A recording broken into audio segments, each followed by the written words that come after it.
Ready? Well, this is an impressive center with a lot of important work that's happening here. This is a historic mission, by the way. I mean, if you think about it, there's nothing to model this after because this has never happened before. I think we have a lot to be proud of in the first 10 days, 11 days, 12 days of implementation, where we have faced real challenges along the way, including over the weekend, but also an exciting opportunity. So this will be the journey to sort of get through the 21 points of the plan, to get through all the things that we're trying to achieve is not going to be a linear journey. There's going to be ups and downs and twists and turns. But I think we have a lot of reason for healthy optimism about the progress that's being made. One of the reasons why I wanted to come today is sort of get a sense of the workflow, get a sense of the organization, and get a sense of the needs. It is increasingly, while you see a lot of uniforms here, including from partner nation states that have come, and of course with the Israelis who are hosting us and are a key part of this, you're starting to see more of a presence from State Department and related entities as well, and that will continue to grow as we can provide personnel on things like emergency response, the coordination of humanitarian assistance, and things of that nature. So you're starting to see that presence here grow. But a lot of good progress is being made on a number of fronts, and you can break this out in a number of ways. The first is the maintenance of the current ceasefire, of the current peace that we're confronting, and that involves two things. Number one, deconflicting from any flashpoints that may come up. We need to understand, the world needs to understand that on the other side of that yellow line there is still a terrorist group that remains armed, and we've seen them take actions against their own population. I think it's important, by the way, that there be more media coverage given to the fact that Hamas has brutalized Palestinians, has brutalized Gazans over the last few days, and that's something to point to. But all of that has to be managed to make sure that in addition to that we don't have any flashpoints that could derail the broader process. At the same time, the coordination of humanitarian assistance. And there's humanitarian assistance that is now flowing into those places beyond the yellow line, but that involves coordinating with all of these different organizations from around the world, including international organizations and charity groups. That's a massive undertaking to coordinate all of that and that be distributed safely. That's just beyond the yellow line. Behind the yellow line, there's another effort going on of humanitarian assistance, which is even broader because those areas are safe, those areas are secure. So that's happening. At the same time, it's this work on creating an international stabilization force.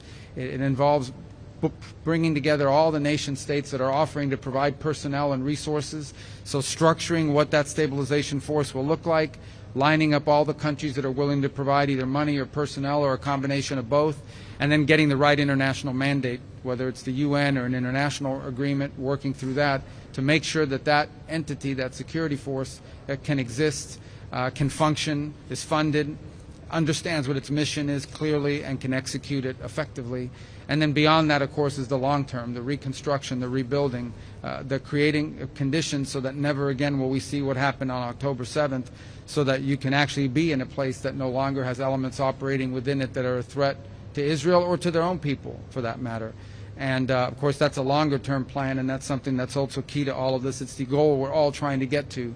But before we can get to that goal, we've got to get through the process that we're involved in right now, which is making sure the ceasefire holds without anything disrupting it, making sure people are getting the life-sustaining aid that they need in a way that's not being looted or stolen or diverted in any way, and at the same time creating the conditions for the stabilization force to come in as soon as it possibly can be put together to provide what we need, the stabilization we need, in order to move to the further phases of this plan.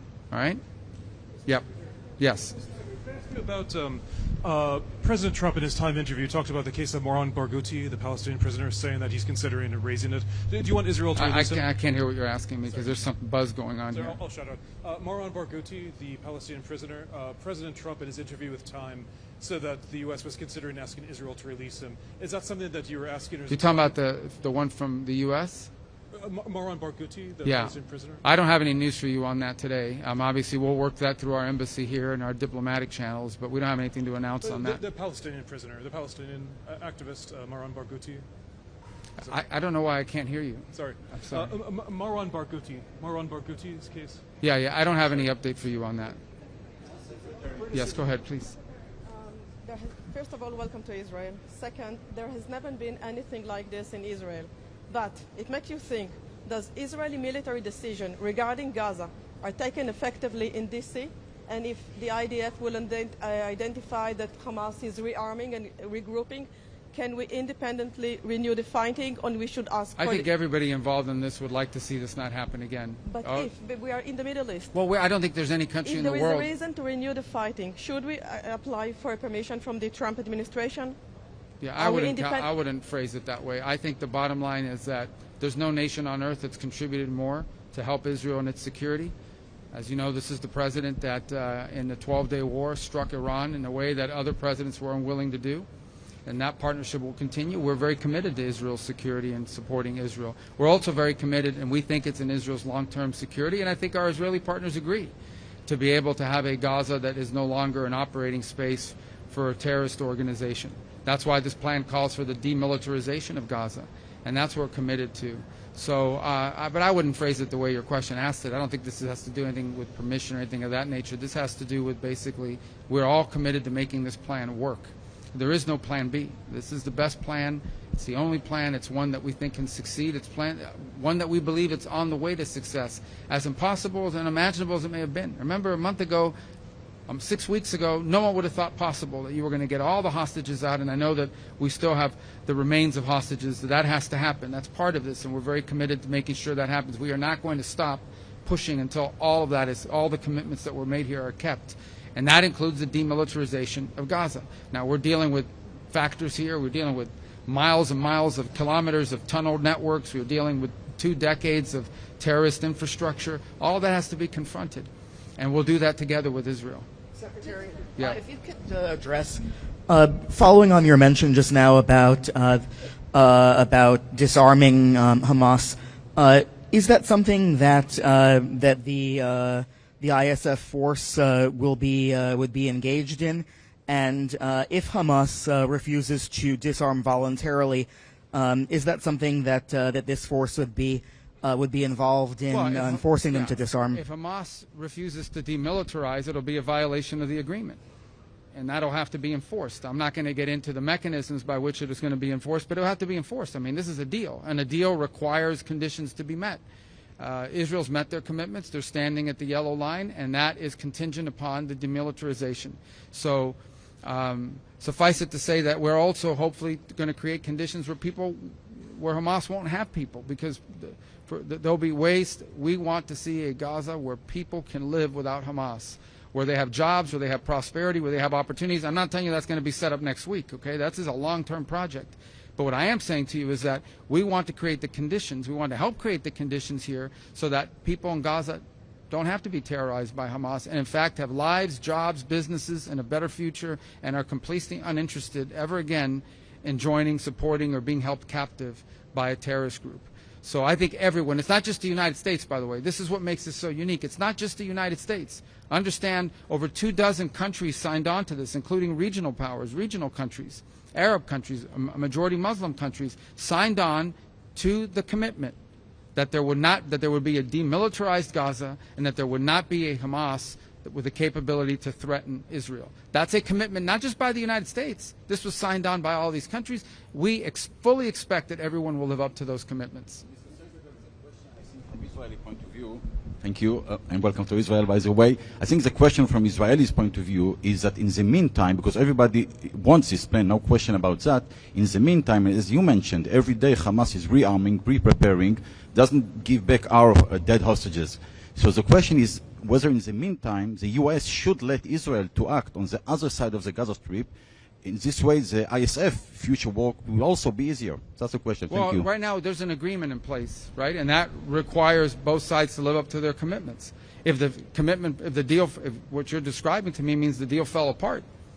But right now we're not at that stage, and that's what we're trying to prevent. That's why I'm saying to you, we're not going to forget about the hostages. We push every single day, and we'll continue to push until the remains of every single hostage is returned. Work is going on. Even as I speak to you now, that's being pushed on. That's not something we're going to start talking about.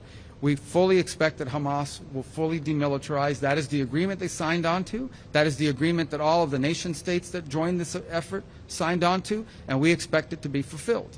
Now, we're about 8, 10, 12 days into this. But and the third point is we don't want to see any threats against Israel coming out of the areas that Hamas is currently still present in. And that won't be tolerated either. So the president's made that very clear, that if Hamas threatens Israel or fails to demilitarize, this will be taken care of. But that is what this whole effort is about, is making sure that all of those commitments are met on both sides. Yes. Behind you, actually, an open source reporting that the U.S. accepted Israel's veto of Turkish forces and the ISF. Is that accurate? And can you provide any detail on that security force, how big it will be, who it will include, or any other? Well, we haven't formed that force yet, so there's still work going on. There's a lot of countries that are offered to do it. Obviously, as you put together this force, it'll have to be people that Israel's comfortable, or countries that Israel's comfortable with as well. Let me just say that I think there are a lot of countries that are expressing interest right now. I'm not going to get into a list of who they are. I'm not going to get into a list of who's offered, who's been vetoed. We're not going to get into that. Suffice it to say that there are plenty of countries that have offered and are interested in participating. I also think it's fair to these countries they need to know what they're signing up for, which is why the work is ongoing to create what is the security force, what is their mandate, what is their command, under what authority are they going to be operating, who's going to be in charge of it, what is their job? I mean, how's it going to be resourced? How's it going to be sustained and paid for? What are the rules of engagement? There's a lot to work through. That's why there's all these people working in this building. So part of getting people to sign up is you have to tell them what they're signing up for. So, but I don't want to get into any who's being vetoed, who's not being allowed. Obviously, every member of this force has to be someone who has capability and willingness, but also someone that everyone's comfortable with, including Israel. If I could... Right next to you stands the print of the Trump's 20-point plan, and as we can see in number 4, within 72 hours, Israel should take in all Israeli living and deceased hostages. Those 72 hours have passed a long time ago, and we're not seeing those hostages being returned fully. Is the U.S. doing enough for that? And my second question is... Yes, the U.S. is doing more than anybody else is for that, and we're going to continue to do for that, and it's going to happen. The remains are going to be released. That's going to happen. And my second question is... And if it doesn't, then the deal got broken, but it's going to happen. And the second question is about the technocratic government that would rule Gaza, the Palestinian government. We're hearing from Hamas that they are part of the committee that forms this government. Does that not miss all the point of what we're doing here? Yeah, I think everyone talking about that is getting way ahead of themselves. There's a lot of work to be done here, and there's going to be some impediments along the way and things of this nature that people put out there. Suffice it to say that everyone that signed on to this plan, all of these other countries agreed, and everyone agreed that Hamas cannot govern and cannot be involved in governing the future of Gaza. Everyone's agreed to that. Okay, so that has to be part of this, but we're not at that stage yet. Remember, we are still at the stage, even as all that's being worked on, we're at the stage of just trying to maintain the ceasefire. We're trying to be at the stage of getting humanitarian assistance to flow. We're trying to get to the stage of ensuring that all the commitments made, including the hostages, are lived up to. We're still at that stage where we have to ensure that there are no threats against Israel emanating from Gaza, because there are still terrorists inside of Gaza, particularly behind that yellow or in front of that yellow line. So we're at that stage, and that's what everyone here is working on, even as we work on the other elements of the plan that you're outlining. This is a long-term plan. Before you get to all these 20 points and you get through all of this, is going to require a lot of work over a long period of time. All of that work is ongoing. We're not even 2 weeks into this. I think the progress that's been made in 12 days or 14 days since this was originally agreed to is historic and extraordinary. There's nothing to compare this to. There's no other effort in modern history that you could look at and say, this is just like that. This is something very difficult, but worth doing. It'll be historic if it can be pulled off. We're committed to making sure that it happens. It will change the character. It will change Israel's security in the long term. It will change the character and the nature of the region in a positive way. We are committed to making that work, and we're committed to ensuring that every one of these points is lived up to. But it's not going to be an easy ride. There are going to be bumps along the road, but we have to make it work. There is no other alternative, and we feel good about the progress that's being made. Every day that goes by, it gets better. We have work to do, guys. We still need more people involved in this. We still need more ideas more commitments to be lived up to. So this is going to be a journey, but it's one worth taking because we think it leads to something very special. Mr. Secretary, if I could ask you a question just a little closer to home. Yesterday, President Trump terminated trade negotiations with Canada. Have you spoken with Foreign Minister Anand? What can Canada do to resume these? Well, I think what happened is one of the leaders in Canada was running ads in the United States on trade, on tariffs that took President Reagan's words out of context. Even the Reagan Foundation criticized him for it. But I have not spoken. I've been traveling since yesterday. But I have not spoken to the foreign minister since then. But I mean, the president made his announcement that he suspended any trade talks with Canada for now.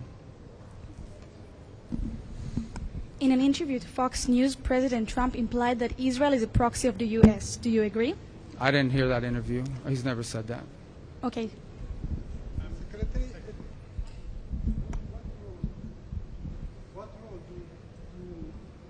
What role do the U.S. see for the Palestinian Authority in Gaza and the day after? You know, we've heard about a lot of plans that was done by the Palestinian Authority. The Palestinian Authority? Yeah, that's Mahmoud Abbas Authority. Yeah, look, again, I mean, obviously, you know, and I've expressed and we've expressed our concerns about the Palestinian Authority as it stands today. It's certainly in need of reform. As far as what role it's going to play in the future of Gaza, that's yet to be determined, if any role at all. We don't know. I mean, that's what's being worked on.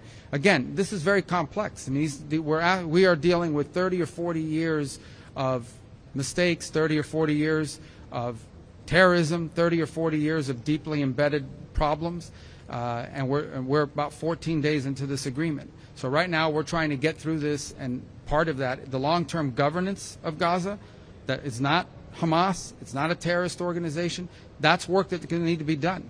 I mean, I can't prejudge what that's going to look like now, because that's going to be something that has to be worked on collectively with Israel, with partner nation states, and something everyone has, for it to work, everyone has to agree to it. For that to work, everyone has to agree to it. The work is happening, but we're not at that stage where I can tell you this is what it's actually going to look like. Nobody can tell you that. But I can tell you what it can't look like. It cannot be a place that is governed by anyone who wants to use it as a launch pad for attacks against Israel. If it is, then there'll be another war. There won't be any peace. There will never be peace as long as there's an area or a territory that's being used as a launch pad to threaten Israel's security. Everyone understands that, and everyone that signed on to this deal understands that. On humanitarian aid, you mentioned that that's going to be coordinated through here. I wonder if you could say what the role of the UN will be, and specifically what role UNRWA might play in. UNRWA's not going to play any role in it. Okay. UNRWA's not going to play any role in it. The UN is here. The UN is. We're seeing the work they're doing. The World Food Program. There's also not-profit NGOs, you know, humanitarian assistance organizations that are involved in this. Samaritan's Purse. So it's a conglomeration of about 8 to 12 groups that are here. The United Nations is here. They're on the ground. We're willing to work with them if they can make it work, but not UNRWA. UNRWA became a subsidiary of Hamas. And so when you're talking about disarming Hamas, there's been some discussion of a program to buy back weapons. Well, there's a lot of ideas floating out there. So ultimately, how seriously is that? Well, I don't know, but look, there's a lot of ideas out there about that. The bottom line is, you know, you can't have any of the elements of terrorism. You can't have tunnels. You can't have rockets. You can't have anything that threatens Israel's security. I point back to the answer I just gave. If Israel's security is threatened, if 5 years from now, 3 years from now, 2 years from now, Gaza is a place where people who want to destroy Israel are able to operate from with impunity, there's not going to be peace. Everyone knows that. Every country that signed on to this understands that. It is one of the principles that's outlined here. That cannot be the outcome. The outcome needs to be a Gaza where people have jobs and a life and a better future, and people aren't thinking about, how do I kill Israelis, how do I attack Israel? Because if we can't reach that point, then there's not going to be a peace. There's not going to be an enduring peace. You can't be at peace with elements that want to destroy you and kill you and carry out another October 7th. Everyone recognizes that. But there's a lot of work that we need to do to achieve that. We're not there today, 14 days, 13 days after this deal was signed. But I can tell you we've made more progress in 13 days than anyone thought possible. We've come a long way. But this is the first mile in a very long journey. We've got a long ways to go. But we're optimistic that it's heading in the right direction. We are better off today than we were yesterday, and better off yesterday than the day before. But no one is under any illusions. There's a lot of hard work ahead. There'll be bumps along the road. There'll be threats to this peace that emerge that we're going to have to confront. But there are also some exciting opportunities as well that we want to make sure that we are pursuing. Could I follow? Yeah. Another topic, talking about annexation. You were using the term Judea and Samaria a few months ago. Okay, there will be no annexation, but I'm wonder if you're still obligated to the name or the term I to don't the end know. Samaria. I don't play semantic games. Well, who else? Could I follow up on the annexation? You and the president, vice president voiced opposition to annexation. Do you have the word from the Israelis that they're not going to go ahead with this in the West Well, Bank? this was a vote that they took in the Knesset. From what it was explained to me, it was elements that tried to use it to embarrass Netanyahu while the vice president was here. Suffice it to say, we don't think it's going to happen. And more importantly, it's not, from a legislative standpoint, structured in a way that could happen. But it would also threaten this whole process. I mean, we understand that, right? I mean, everyone has to understand if something like that were to happen right now, if that were to happen, a lot of the countries that are involved in working on this probably aren't going to want to be involved in this anymore. It's a threat to the peace process, and everybody knows it. But I'm not getting to the middle of Israeli politics. We're focused on peace and security. The what? What could we expect in terms of future normalization deals? After this ceasefire, we heard about Saudi Arabia, we heard about other countries. Is there anything you can tell to the Israeli people about the possible benefits of this deal? Well, I don't think I need to explain to the people of Israel the benefits of normalization with more countries, especially regional countries, some of whom were on track to do so before October 7th happened, and we were close. So I think you look at the Abraham Accords, we'll be very open about the fact that we'd like to expand it and add more countries to that. And we see this as mutually beneficial. It's not just beneficial for Israel, it's beneficial for these countries. We have a lot of countries that want to join, that have expressed interest in joining and want to join. So I think that would be great, and I think that could be a byproduct of achieving some of this. And well, I'm not going to mention the countries' names because it's up to them to announce it. They're going to say, I announce them here, and they're going to then maybe they haven't even talked to their own people about it yet. But I think we know who some of them are, right? We know who some of them are, and we think it would be great. There's some bigger than others, but we'd like to have as many members of the Abraham Accords as possible. That work is going, and I think what we're doing here could help, create the momentum for that to occur. So yeah, I do think the Abraham Accords can grow. I think there's some countries you could probably add right now if we wanted to, but we want to do a big thing about it, and so we're working on it. But believe me, we have a whole unit at the State Department that works on that. Problem is, some of them are here working on this now, but they can work on two things at once. If I what could else? follow I got up a on couple the more. ISF, Mr. Yeah? Secretary, is it the U.S.'s intent to deploy the ISF as a UN peacekeeping force under a UN Security Council We haven't resolution? decided. Maybe. We don't know. I mean, that may be one route. The problem is that some of these countries can't participate in this unless they have a mandate from the UN, as an example. So maybe it'll be a UN resolution. That's one route. We could have an international agreement as well. We're working through that. I mean, we'll find the right formula to do it. It may be the UN.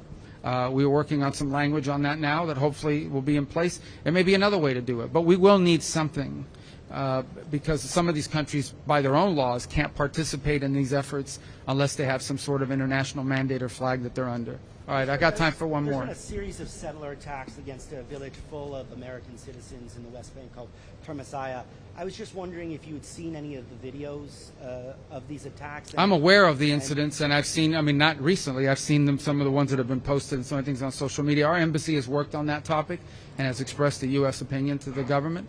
Obviously, the safety and security of Americans anywhere in the world is something that will be important to us. So, and we've expressed our position directly to the Israeli authorities, and our ambassador has spoken on this topic clearly and repeatedly. Okay? Thank you, guys.